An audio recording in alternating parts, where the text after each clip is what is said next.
Oh. Hmm.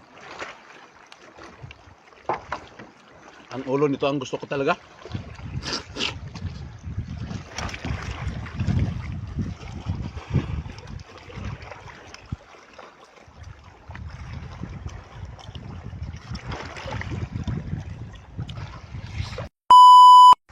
Ayan. Maya-maya. Ah. Laki ng maya-maya. Laki ng ulo ng maya-maya, guys. Ayan o. Ah. Sarap na naman ng mukbangin ko ngayon, guys. Saging at ulo ng maya-maya. Ito yung tikab kung tawagin, guys. Ayan. Yun. At mayroon tayong napakasarap nito.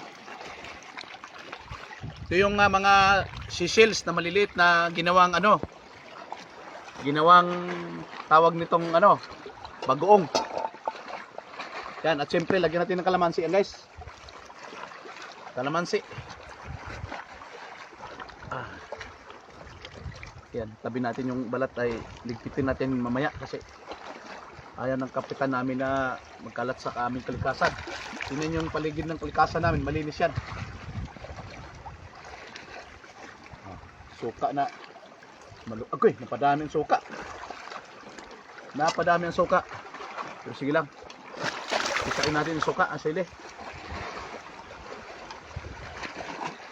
Isain natin yung sili. Yan. Sarapan na naman itong mukbangin ko, guys. Naglaway na ako, guys, oh. Sarapan. Ano pang hinitin natin? Huwag na natin patagalin pa. Bangan na. Bismillah.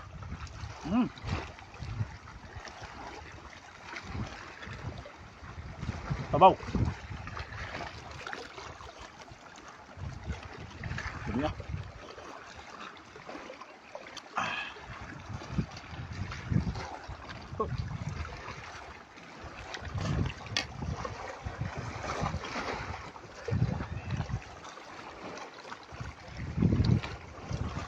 Dabis kaya.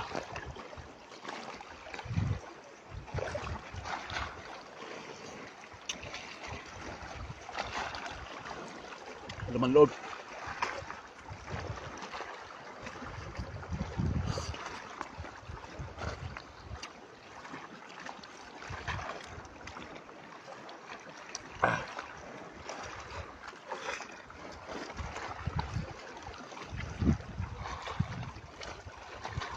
Taba.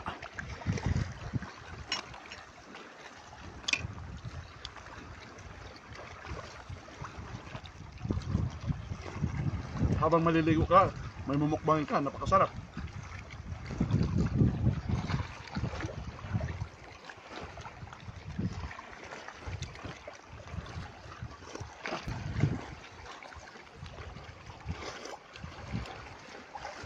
Minalunggay na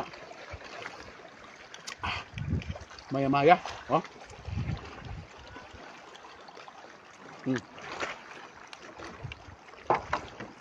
Ang ulo nito ang gusto ko talaga.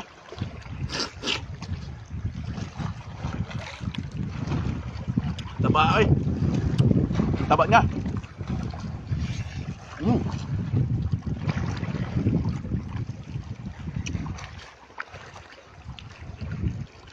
Napakataba.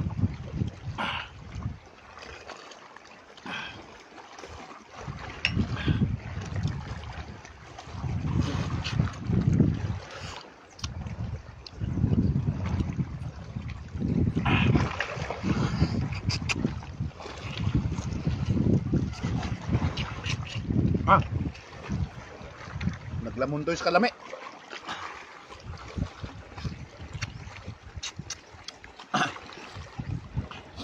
Lami. Oh. Yan ang masarap dyan, oh. Himurin mo siya ng ganyan.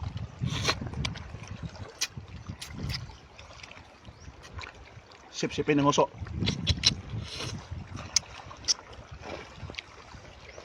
Wow.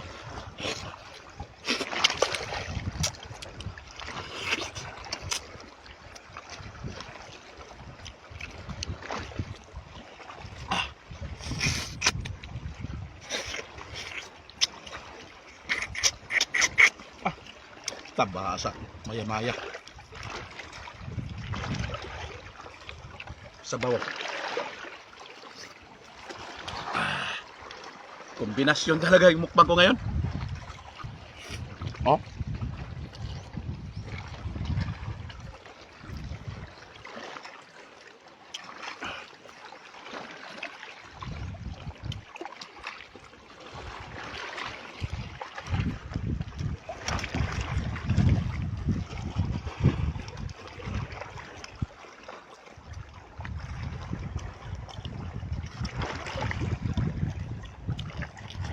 Shout out sa lahat ng mga nakatikim ng tikab.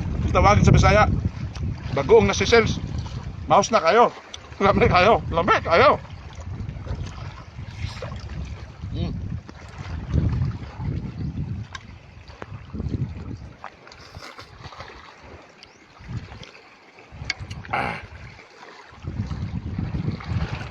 Oh.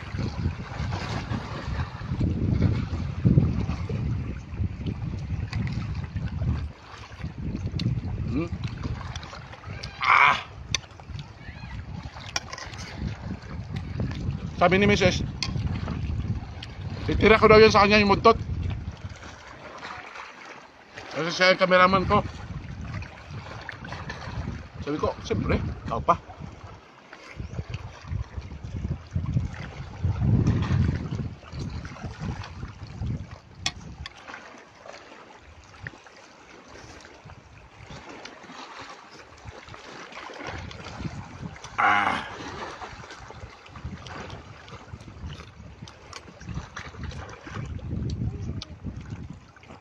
Lamian naman yun. Daghang salamat sa inyong pirmi pagsama. Maraming salamat sa lagi niyo pagsama sa mga mukbang ko. Saan man kayo sa mundo. Thank you for watching and God bless everyone. Bye bye guys.